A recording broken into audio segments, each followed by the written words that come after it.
Jesus. Hallelujah. Mnanisondeka. Hallelujah. Oh, Imana imwe umugisha mwinshi Pastor Kado.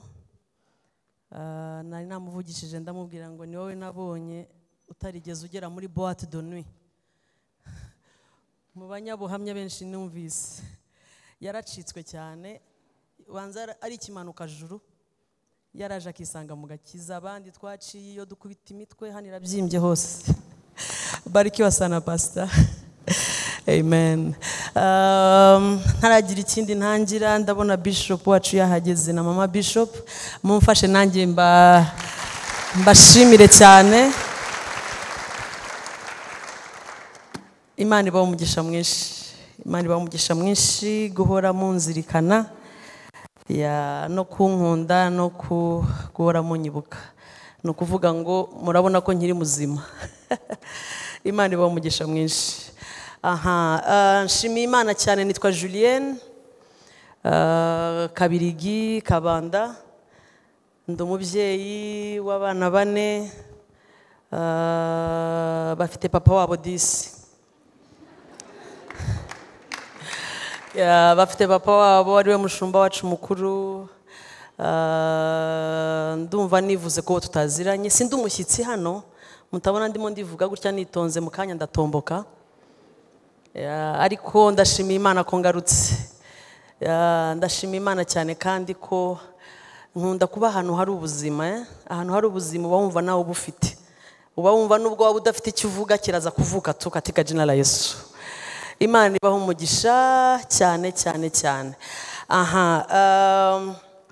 Imana yashyize ijambo ku mutima, nari nabonye chance ashobora kuba yasohotse. Barikiwa sana chance. Akantu kamwe gusa. Bavuze ngo mitimano nyinshi, reka nkore muri ebyiri gusa ngende. Hari indirimbo n'umutware we basohoye inkora ku mutima cyane, buruko numvise hari ukuntu byagenze, mpita nibuka ko Yesu arakora, hagira umvugira ngo Yesu arakora. Semeni tena, Yesu arakora. Arakora yo kabyara. Ubu Julienne murebe uhagaze hano ni igihamya 99% n'ibitsi 9,9 ko Yesu akora. Mwagiye semeni hallelujah. Narivuze ngo Yesu arakora. Ubu uyu munsi tariki ya mbere y'ukwa 9 nongeye kwibuka ko Yesu akora. Imyaka 17 ishize Yesu yampaye umwana. Yes, kuri iyi tariki y'uyu munsi. Ariko nongeye nibuka ko yavutse ari saa 8:45, ariko bwari ubwa mbere niwe mfura, sinari nzi ibyo ari byo. Ariko ndibuka umudamu bazanye yambaye bazin ya rouge, tuvuga baza kumusohora bamaze gushyira amapamba mu mazuru. Birangiye twari turaho dutegereje, twese turaba mama bategereje batubwira ngo nimukomeze mugire gute, muzenguruke ibise byiyongeye.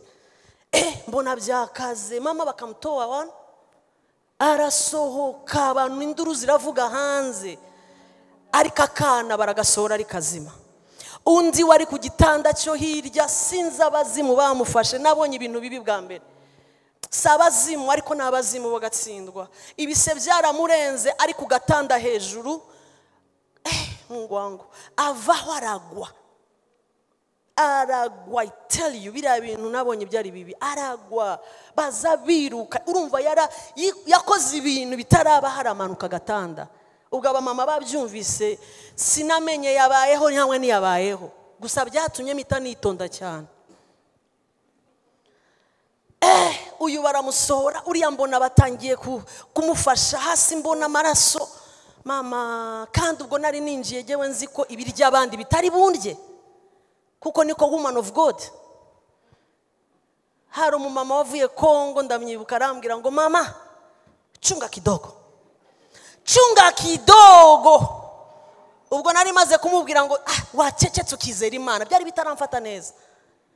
nkabona arimo aragira gutya napanda kitanda wakwizeye Imana mama chunga kidogo ndamubwira nini chunge nini ndamusengera ni katika jina la Yesu ariko yanga gutuza iminota ntiyabaye myinshi yari nka 40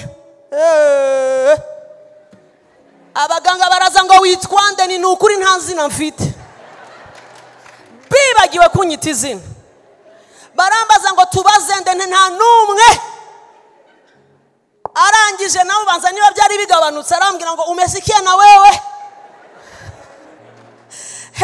ariko uyu munsi nibutse ko Yesu akora hallelujah mumfashe nshimira Imana uyu munsi ababiri biruhande baragiye nsigara mpagaze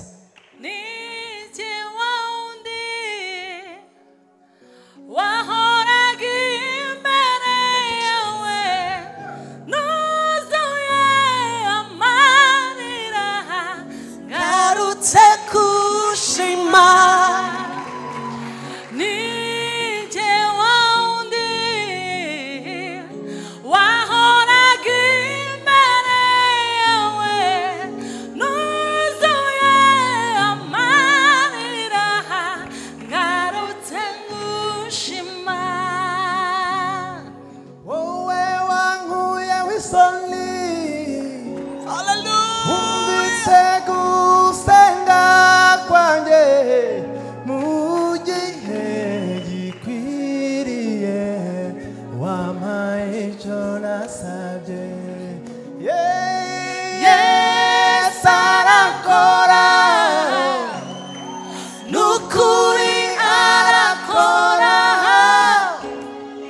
nubwo utarasubizwa ntuza kuko umutima Yesu arakora atuye inyuma y'ibihe aruta itangiriro nubwo ibihe byahinduka we ntibimukoraho Yesu arakora warasifiwe n'umukozi w'umuhanga Yesu arakora ibyo ushaka bimewe nawe Yesu arakora Yesu arakora narabibonye Yesu arakora ndabihamya Yesu arakora Yesu arakora yego arakora Yesu arakora ntahemuka Yesu arakora nabikubonyeho Yesu arakora yaturwanyeho Yesu arakora arakora Yesu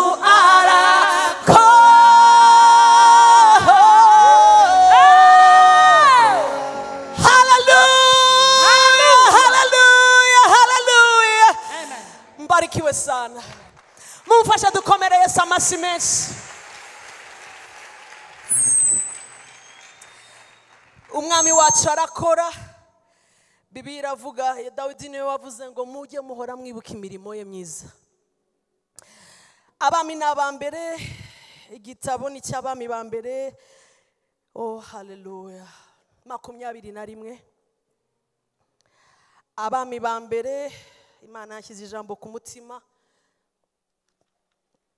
hallelujah abami bambere thank you Jesus abami bambere 21 ndahera ku murongo wa mbere hano hari inkuru yankoze ku mutima hari inkuru imaze igihe ihinduye ubuzima bwanjye Ahabu anyaga Naboti uruzabibu rwe umurongo wa mbere uravuga ngo kandi hariho umugabo witwaga Naboti w'Iyezereli yari afite uruzabibu Yezereli hafi y'ibwami kwa Ahabu umwami w'i Samariya.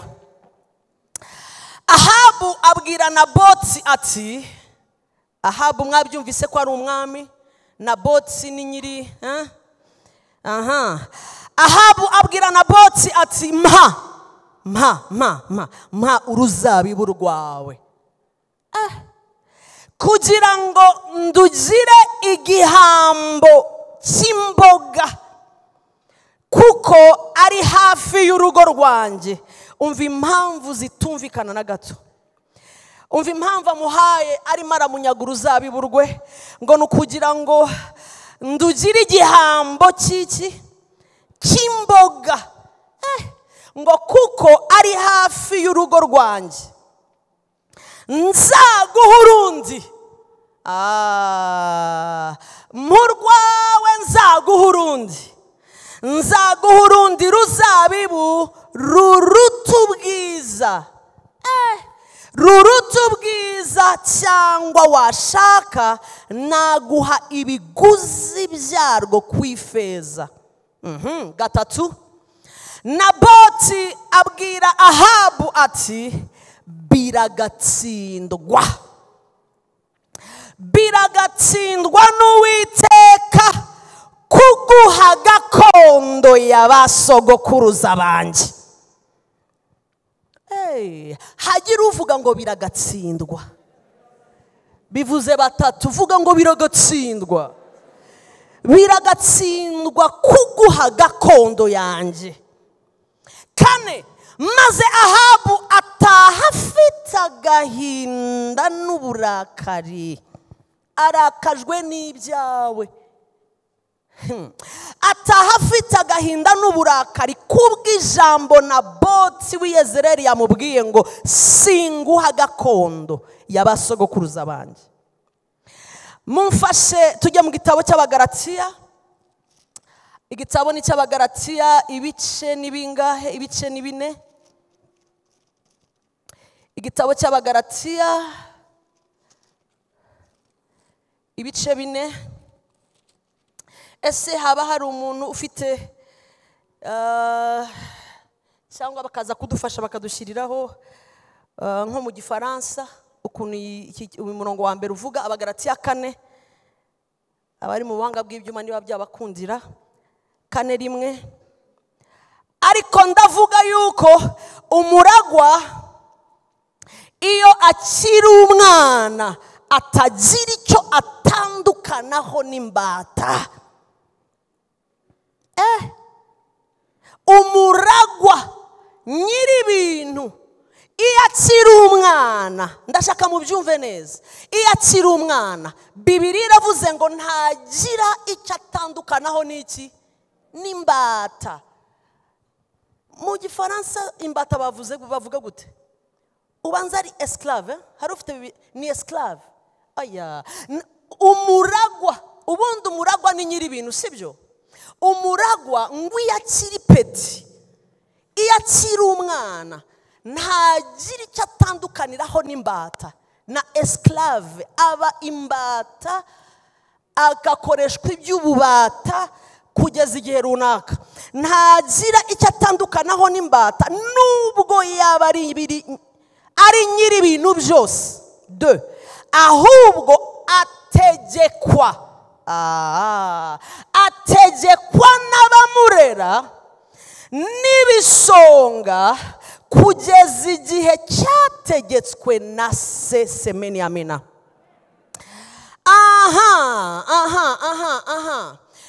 Imana yashyize ijambo ku mutima ryo kongera kubibutsa ngo witanga umurage wawe. Uri nyiri umurage, wikwemera ko bagukuraho umurage wawe, wikwemera gufata fotokopi y'umurage wawe. Ndi mu mwaka wa kangahera, twari muri senior 1 na senior 2, niganye n'umwana yari inshuti yanjye, turi abana twembi, tujyana muri senior 3 mu wa gatatu secondaire, ariko afite ikibazo gikomeye aho yabaga. bamukoreshaga ibintu urumva ni muri za 90 na kangahe juste gato nyuma ya jenoside yakorewe abatutsi hano mu Rwanda. Yacitse ku icumu arangije arerwa n'umuryango umufata nabi bishoboka kuko nawo wari ukenye cyane. Ubukene babwongeraho gufata nabi uriya mwana. Twajyaga dutahana kenshi iwacu ashaka gusa kugira ngo arye saa sita abone uko agira gute, abone uko asubira ku ishuri.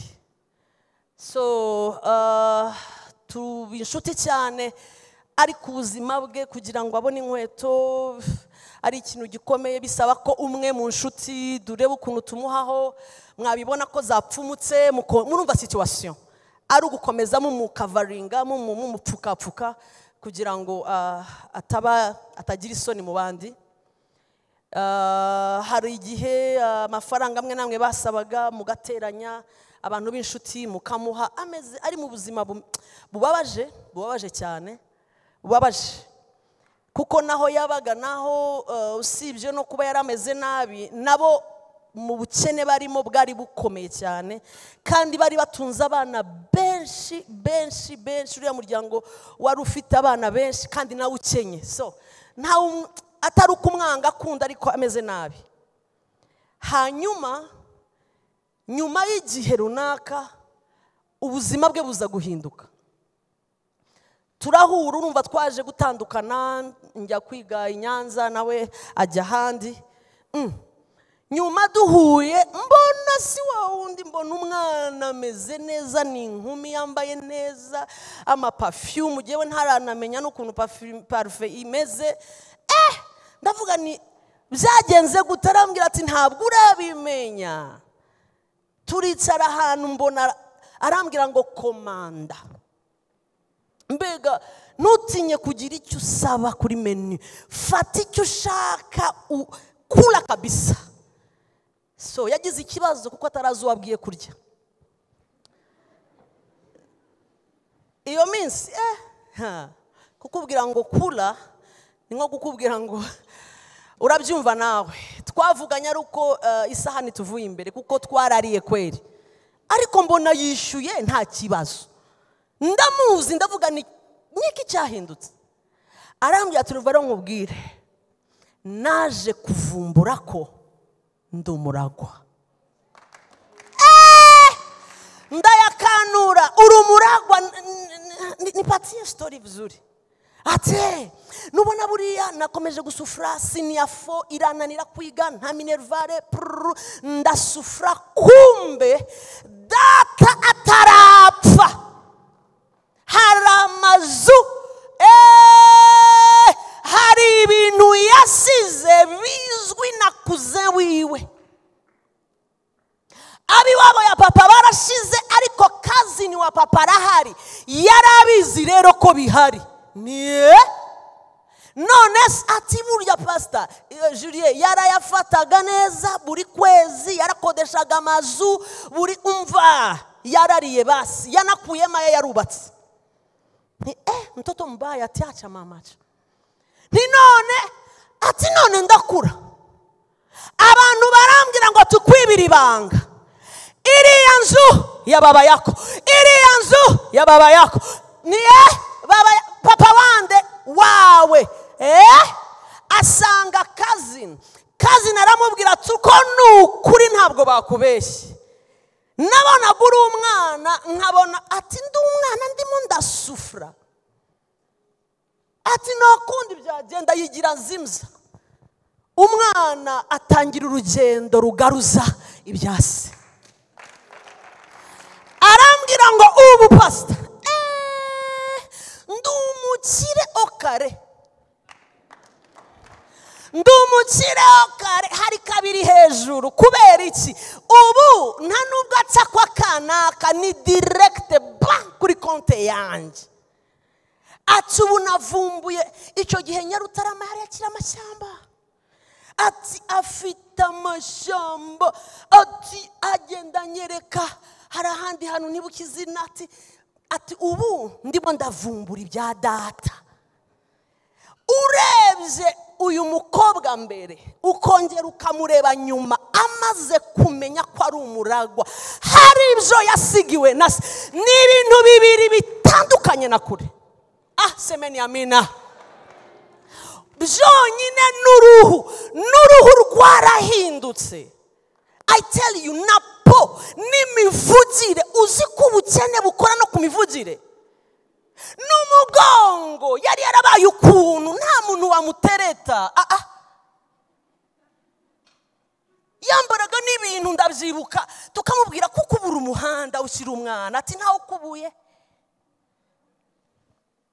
Twahura nyuma amaze kumenya ibye, amaze kubigaruza, yaremye. I tell you, afite umushoferi, come on, nawe yicara inyuma akiri umwana w'umukobwa. Ibintu byarahindutse, dusigaye dutonda tukavuga ngo nta gihumbi. Uwo muntu mwegeranye mugapfukamunwa murebe gahoro, uwo muntu ni umuragwa. Uwo muntu ukwicaye iruhande, hasigaye gusa kwavumbura. Umunsi wavumbuye umurage wawe, demarshe itapinduka, imvugo irahinduka, imigendere irahinduka, uko abantu bagufata birahinduka. Kubera iki? Umuragwa iyo akiri umwana ntahatandukanira n'imbata. Ubu uri esclave, barakubonera, baragusyonyora, bakuvugiraho ibyo washatse byose, kugeza umunsi wavumbuye ibyo so yagusigiye. Semeni amina. Kugeza umunsi watahuye ibyo so yagusigiye. Inkuru twasomye mu Bami, n'umugabo wari ufite gakondo ye, sasa wari ufite umurage we, wari ufite iby'agaciro yasigiwe na se. Yari afite gakondo. Uyu mugabo witwa Naboti yari afite uruzabibu rufite icyo ruvuze. Aha ndaza kubereka abantu uburyo bubiri hanyuma nsoze. Naboti yari afite uruzabibu, ariyo gakondo. Murumva gakondo ni umurage ukomeye cyane ku muntu. Bukeye from nowhere, araho sinzi ibyo yari yibereyemo, atungurwa na message, atungurwa n'abantu bakomanza. Arabitaba, baramubwira ngo hari umugabo ugushaka. Agiye kubaza asanga ni umuntu ukomeye cyane, asanga ni umwami Ahabu. Ndatekereza uhamagawe na Ahabu, uhamagawe n'umuntu ukomeye nka Ahabu mu gihe cye, yari umuntu wagomba guhita avuga ngo birandangiranye, ndapfuye, nakoze iki, aha mbyifatemo gute, mbigenze gute. Naboti n'icyubahiro cyinshi aritaba. Bibiliya avuga ngo agiye kuvugana n'umwami, aramubwira ngo message mfite iravuga ngo ubu byanjemo, ndashaka ruriya ruzabibu, umurage wawe ndawushaka. Ahantu mvuze hambere muze kubihuza, ni ahantu hari umuragwa muramwumva mwese, umuntu warazwe ariko afite abandi barimo barabimutegekaho, bihari babimutegekaho, agakomeza mu bubata, agakomeza kuba esclave, ariko hakurya hari ibye ataravumbura. Aha hakabiri kwa Naboti biratandukanye. Ni umuntu noneho ufite umurage we, ufite gakondo ye, umaze kubimenya ko ayifite. Semeni amina. Utakiri umwana, uwa mbere yari umwana, Naboti we ntabwo akiri umwana. Arabizi ko awufite, arabizi ko uyu ni umukristo ukuze sasa, arabizi ko afite uruzabibu yahawe, arabizi ko iyi ni gakondo yanjye, arabizi ko uyu ni umurage wanjye. Uyu rero ikimubayeho ni iki? Gakondo ye arayifite gutya, arayizi, azi urugabano borne, azaho mu karere bayiteye. Yarababwiye ngo kwa data uhera hariya ukagera hariya,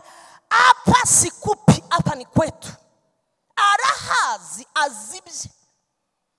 Unabimubajije yakubwira ngo kwera kuri iriya borne kugera hariya, uyu ni umurage wanjye, aha nahapfira.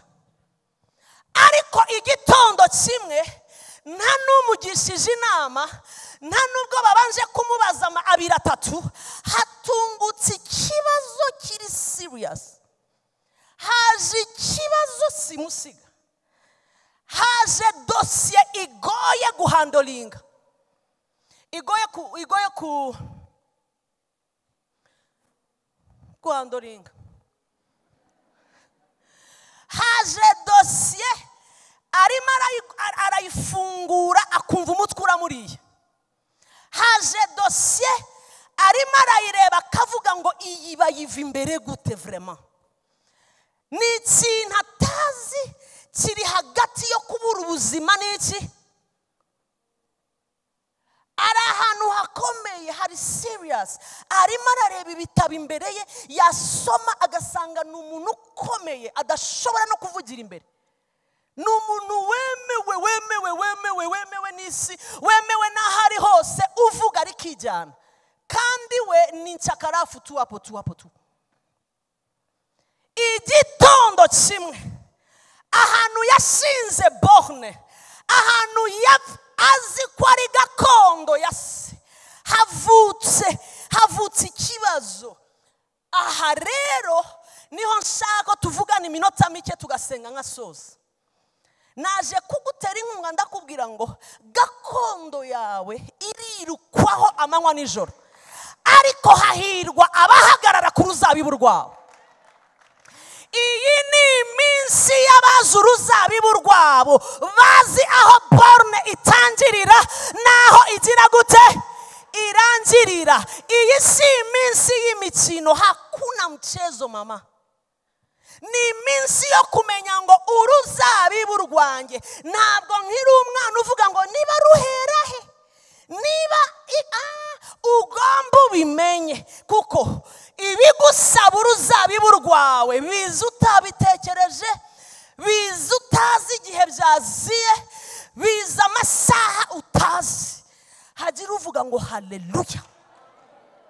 Turi mu minsi dusabwa uruzabibu, ubyanga wabyemera. Naboti yagiye kubyuka asanga ingabo ku marembo, asanga abantu, asanga ibintu byakomeye. I tell you, arababaza ngo bigenze gute, bati ubu tuvugana aho washinze borne, ahantu waruhiye ibyawe bagiye kubitwara. Ndashaka mwumve ijambo Naboti asubiza, azi neza ko ashobora kuhaburira ubuzima. Yarazi ko mchezo kidogo tu umutwe uragenda.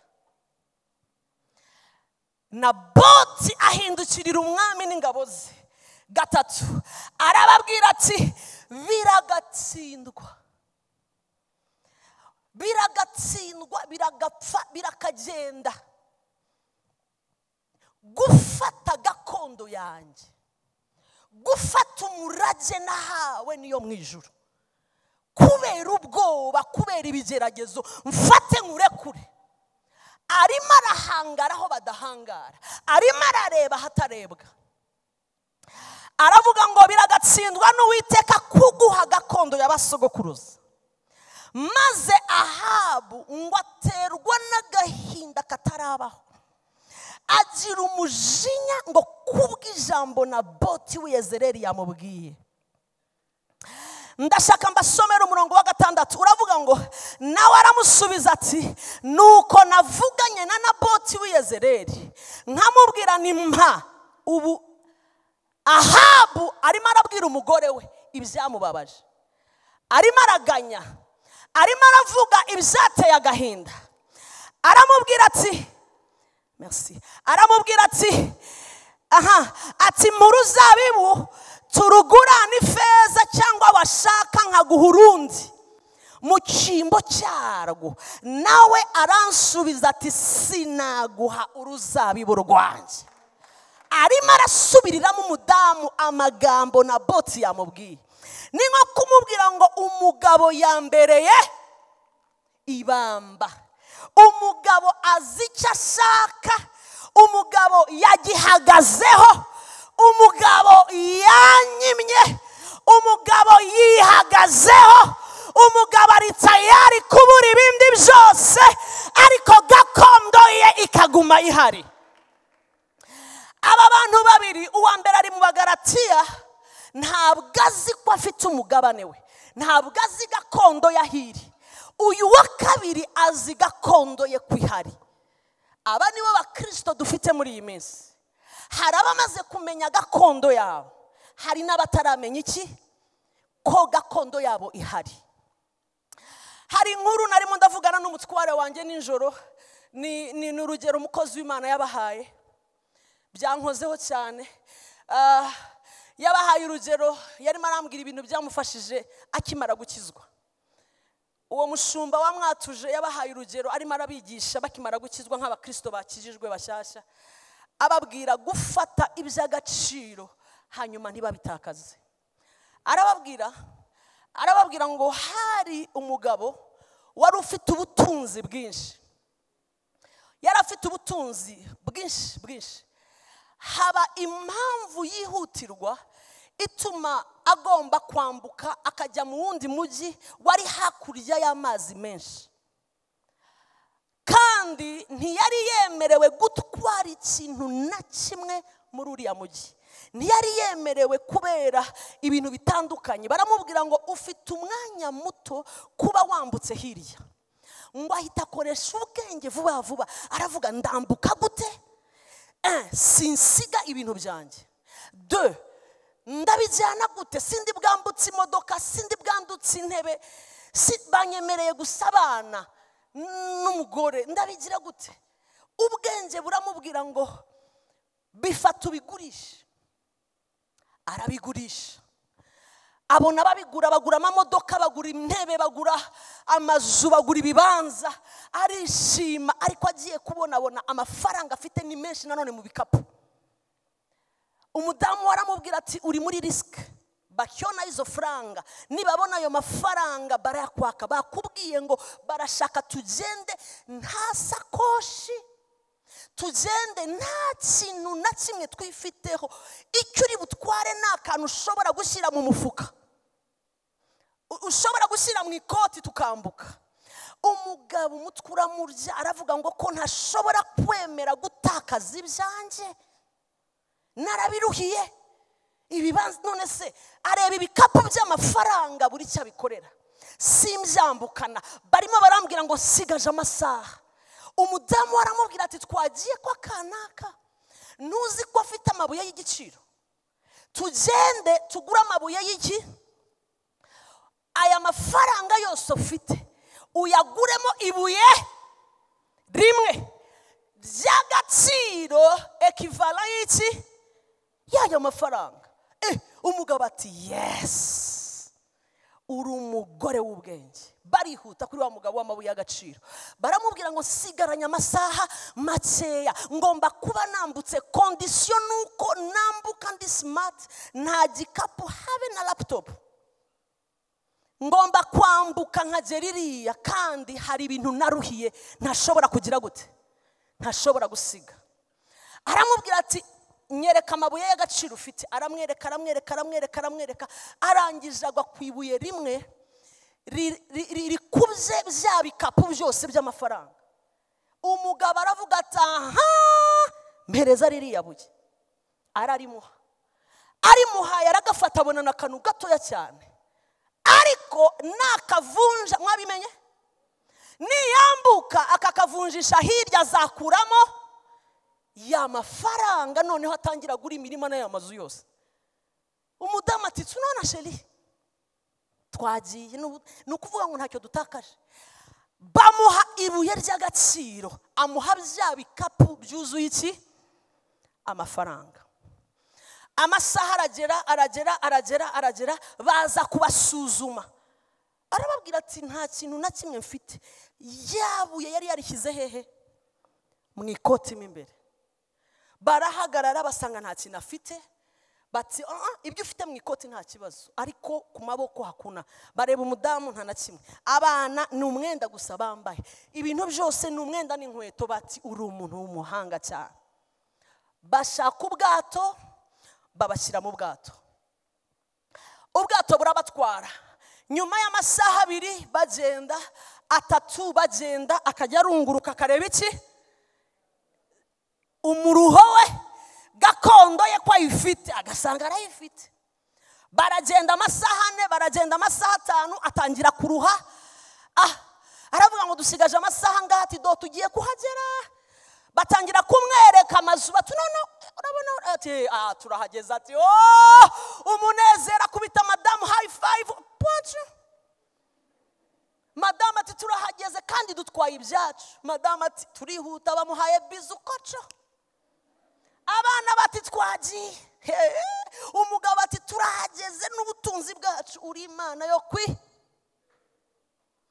Baragenda baregera, umunezero uramurenga. Atangira kurya, bagenda mu bwato barya batembera. Sinzi ukuntu yari maraganira yarangaye nyine n'abandi bantu mu bwato. Bavuga ngo turahageze, turahageze. Okuramo ibuye di, atangira kubereka.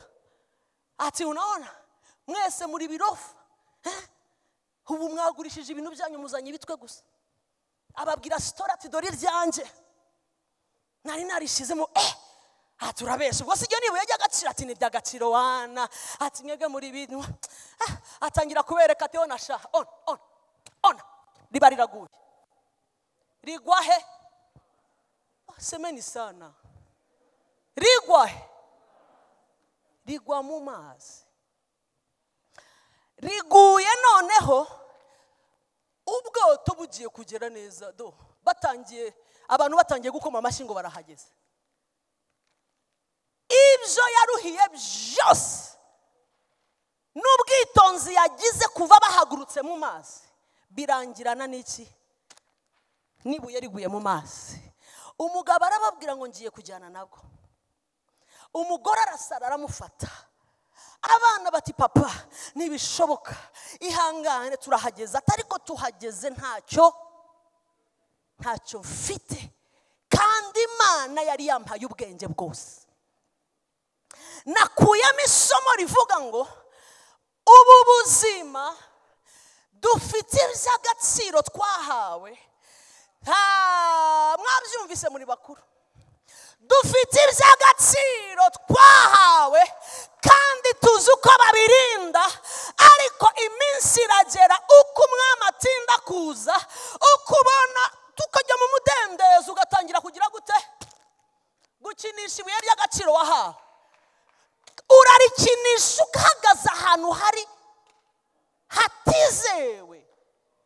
Ahantu uhagaze ntabwo hizewe. Mama, iminsi ntabwo ari ya yindi. Ntabwo ari iminsi yo gutangira kwereka abantu umeniona se karagutsi kutazi igihe kagendeye. Dufite abantu bahagaze akantu karaguye mu mazi kera. Semeni amina. Byampaye isomo rikomeye. Ushinzwe kubika iby'agaciro. Nujya no kubwira abantu babwira ubitse, babwire ngo karimo tuone sikupi. Nyereka nkwereka iki karimo. Ni nakugira cyane mubwire ngo koraho ariko sinkuramo. Koraho. Nagukoraho wagize cyane mukorereho umwereke. Mwere gutu iki ni cy'agaciro. Kuko ntabwo uzo wicaye imbere wari we. Ariko dufite abantu bari muri hejuru y'amazi. Rinda uruzabibu rwawe. Rinda uruzabibu rwawe amanywa. Rinda uruzabibu rwawe n'igihe wegereye inkombe. Rinda uruzabibu rwawe ukiri mu nyanja. Rinda uruzabibu rwawe uri muri fiansaye. Rinda uruzabibu rwawe ushaka akazi. Rinda uruzabibu rwawe wakabonye. Rinda uruzabibu rwawe wabaye star. Rinda uruzabibu rwawe utaramenyekana.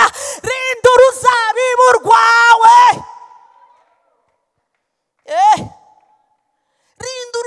ruzabibu rwawe nta muntu urukurindira. Wirurangaraho. Naboti arebye Ahabu mu maso aramubwira ngo biragatsindwa kumbona jewe naguhaye uruzabibu gakondo ya data. Iyi gakondo irimo amaraso ya data, irimo ibintu byose singuhaye. Ntabwo yitaye ku ngaruka, we yarebye agaciro k'icyo yahawe. Wirangara ku ngaruka ziri bikubeho. Ejo bundi navuganaga n'umukobwa numva akabashumba turihangana. Numvaga ariko numva namuha bizo basi. Nari muzi ari umukristo wa moto. Tuvuganye kabiri twari muri parking, mbona hari ukuntu tusanta ko bya moto siyo sana. Ndamubwira ni wabaye iki? Ati pastor tuzavugana ni inzira mu modoka. Mbona araje ni urambwira rero ko turaziranye. Wabaye iki? Ndabona hari ikintu wibwe. Atangira kumbwira uribuka ko papa yapfuye? Ndabyibuka. Uribuka ko ndi imfura? Ndabyibuka. Naje guhura n'ubuzima. Aho nshatse akazi pastor, aho nshatse akazi nkakabura, imiryango igakinga. Dutunzwe na ya mazu nyine papa yadusigiye. Nitubure minervare, nitubure uko turya, nitubure, ariko nkumva nanjye ndi kuri pressure yo gusohoka mu rugo babone ko ndi fonctionnaire. Ati pastor nashatse akazi ndakabura. Ndamubaza ni amazu avamo amafaranga ngahe? Uza amafaranga yambwiye. Naravuze n'abantu ntibanyugwa. Ati pastor ntabwo ari menshi cyane. Ni $2. Ati urebye bakini tujya turenza 3800. Ni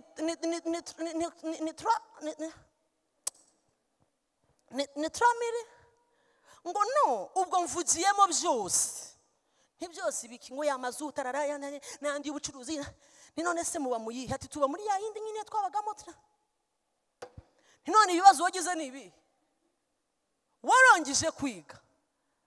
Urumva icyo kuvuga? Iyi si idushyira kuri pressure kugira ngo twemeze abantu. Uremeza nde? Ndamubwira ni hanyuma bigenda gute? Ati hanyuma ndakabura pastor. Ndakabura ndasenga pastor, Imana irambabaza.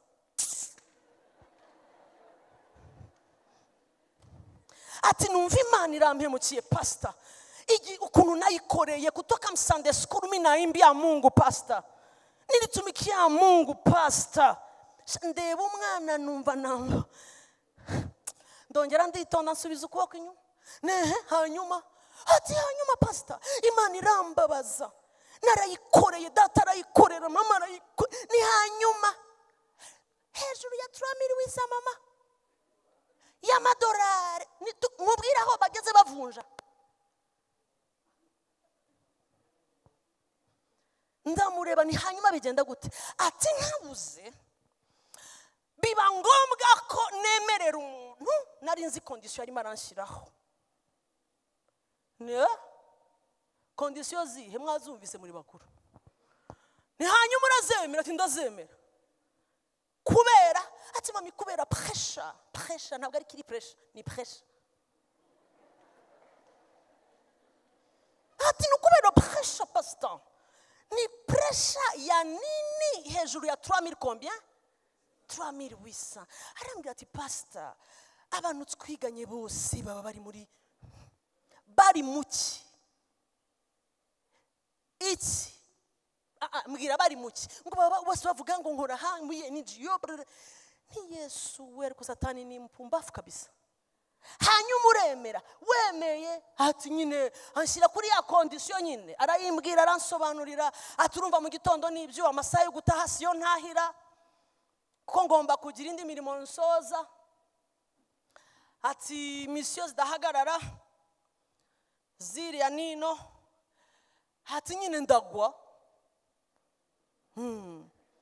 Ni hanyuma uguye hanyuma ndagwa. None sumaze kugwa ati nahise ngwa cyane. Ariko abona ko nagize agahinda. Ndamubwira ni nyuma yo kugwa cyane. Ati pastor reka nkubwize ukuri, nabanje amenyo. urumva umuntu ukubwira amaterme bisa nkaho arimo arakubwira nkaho bifite afite raison. Ati pastor, nategereje Imana ndayitegereza iratsinda ndayitegereza mbona ndi kuri pressure. Hanyuma ndemera pastor. Hati ubu rero tuvugana ndi pregnant. Niyo mpamvu utasubiye mu rusengero. Ati pastor, nasubirayo gute?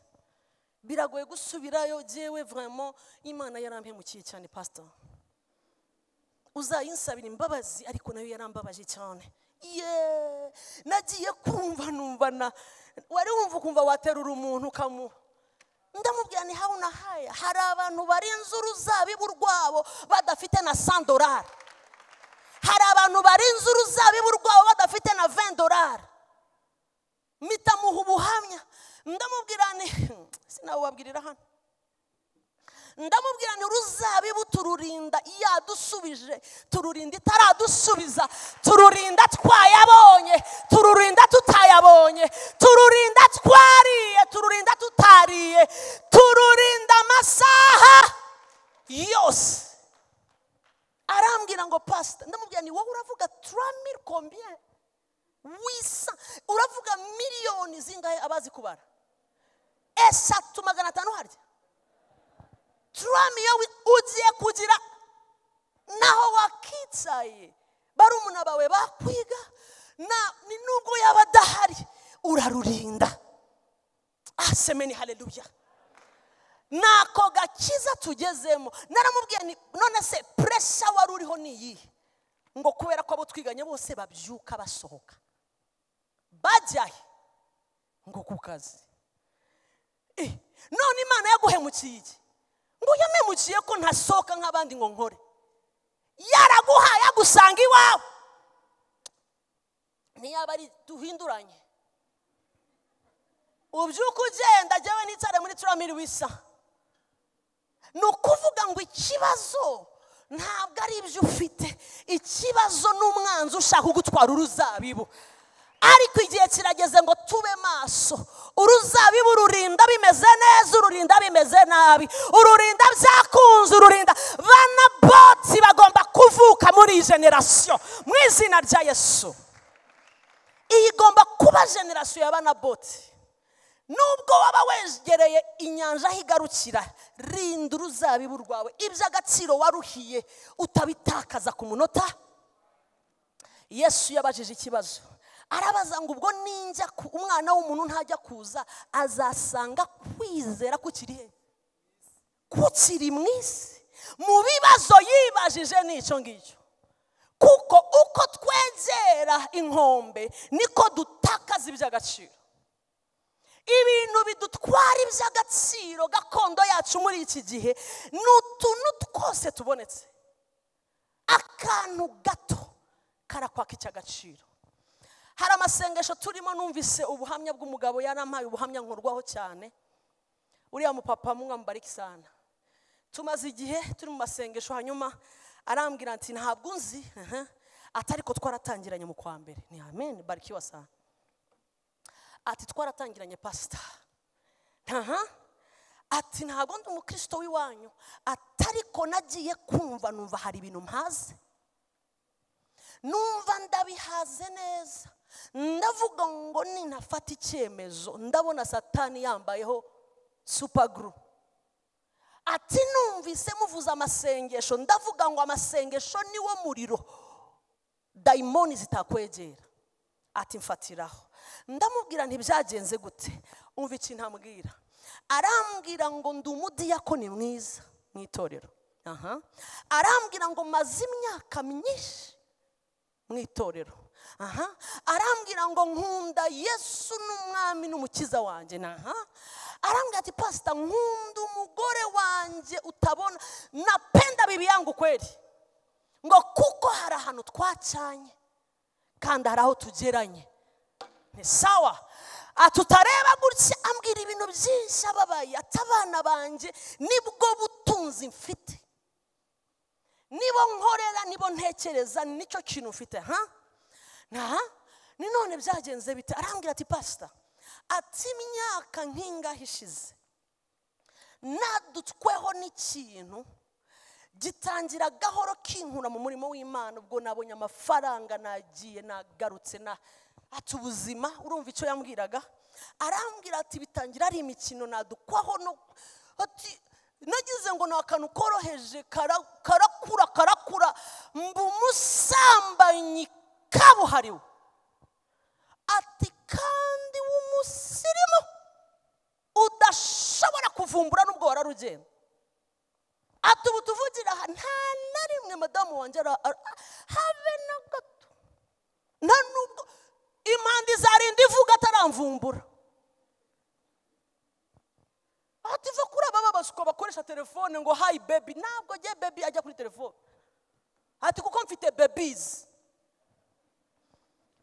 Ni babies. Ati pastor, watatu waine watano.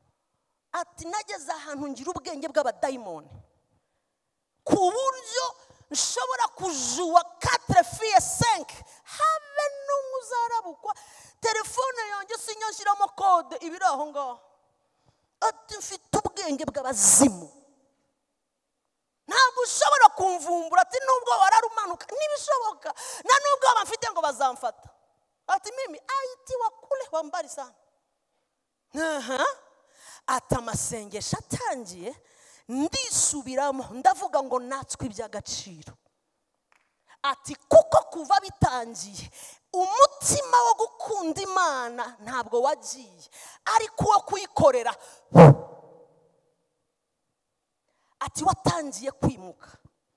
Ati numva nsigaye ku muhango nta materaniro ntajyamo.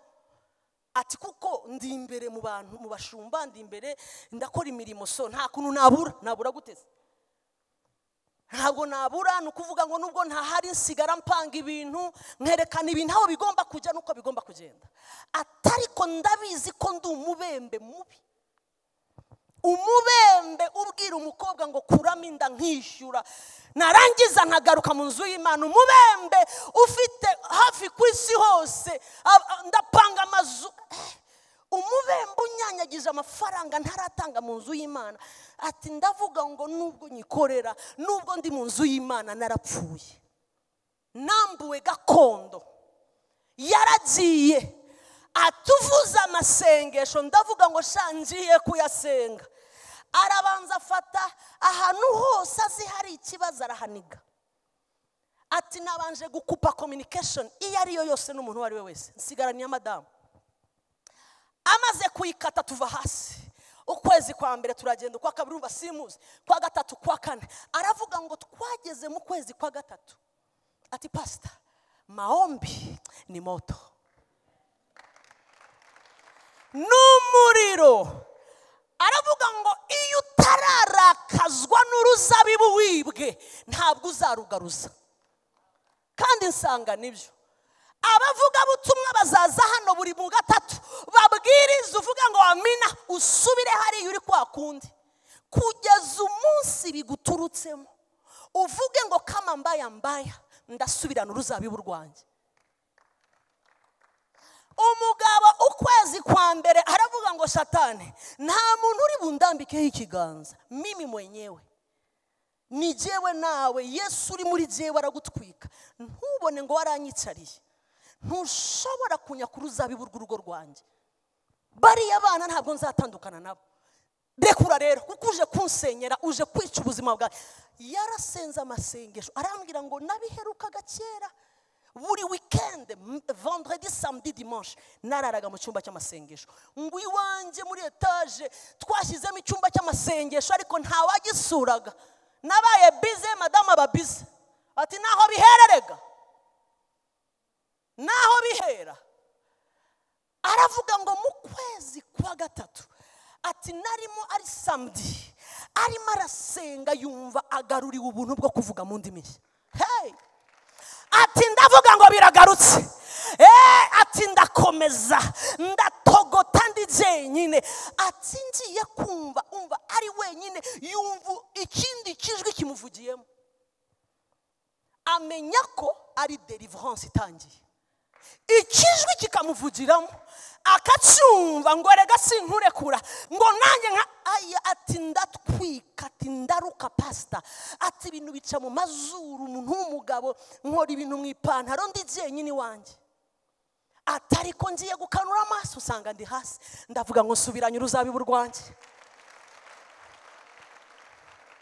aravuga ngo ndabohotse ati turakomeza amasengesho mu kwa kane mu kwa gatanu ati uyu munsi mbikubwiye ndi umugabo mushyashya ati pastor ati no kumbwira ngo basi ngo ndimo ndarwana nabyo hakuna ati habe no gukirana naho ubundi narwanaga n'ibitekerezo nkumva biragenda ati nahoraga nsohoka buri kanya madame ati sheri akazi kandi guherekeza ati no baby sigara mu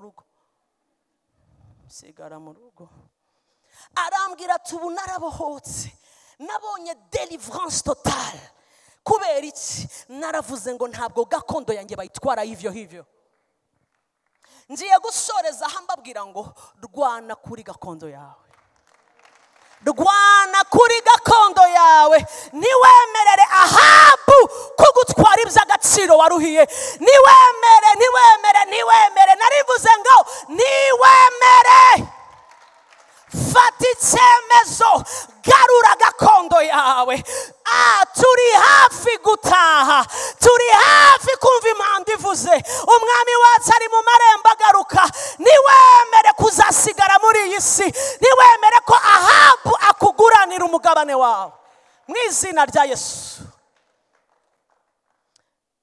Rehobote yaririmbye indirimbo kera ivuga ngo ni gute turi hafi iwacu mu ijuru iyo tutazongera kurira ukundi urupfu ntambara zashiraho munsi umwe nkabyi bagirirwa kwa Yesu turi hafi yo gutaha iwacu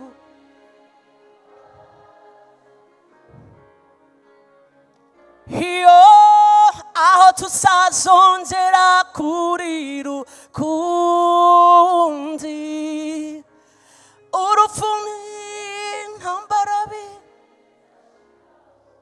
haleluya turi hafi gutaha bakristo mukura amaso kuri Ahabu ari serious ibikwaka uruzabibu rwawe rwiri hafi cyane Bible iravuga ngo umva akantu nsorezaho Ahabu abwira Naboti ngo mpa uruzabibu rwawe ngo kuko ruri hafi y'urugo rwanjye mwahasomye namwe ugutwara uruzabibu ntabwo ari kure y'urugo rwawe ntabwo biri kure biri hafi yawe uyu Ahabu bari bamaranye imyaka ariko umunsi umwe aramubwira ngo ndi hafi yawe muri urwo ruzabibu ndarushaka umva ukuntu amubwira ntabwo ndugutwaye burundu ndakuguranira sema ngo fire aza kubwira ngo arakuguranira iki ngo ndaguha urwiza rururuta umva amayeri y'abadayimoni aza kubwira ari hafi y'urugo rwawe ko yari asanzwe azi ko uhari ubu nibwo yibutse ko afite byiza biruta ibyo ufite Mwenyezi Mungu akusaidie sana. Amen. Imani baho umugisha mwinshi. Hallelujah. Ndarangije.